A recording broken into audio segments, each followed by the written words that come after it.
क्या हुआ था उस दिन घर पे, क्या देखा आपने? जी 15 अगस्त को दरअसल नीचे से आए अंकल, तो मेरे पापा दारू पीने की कही, तो उनके बीच में होने लगी लड़ाई। इसलिए क्योंकि अंकल जो मेरे पापा हैं वो मम्मी को मारने जा रहे थे। अच्छा। इसलिए क्योंकि वो उनपे ये कह रही थी इतना मत पियो।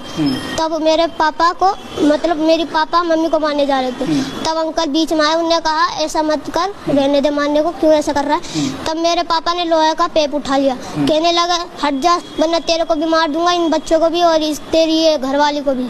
मेरे पापा शक कर रहे थे मम्मी पे। तब जब मेरे पापा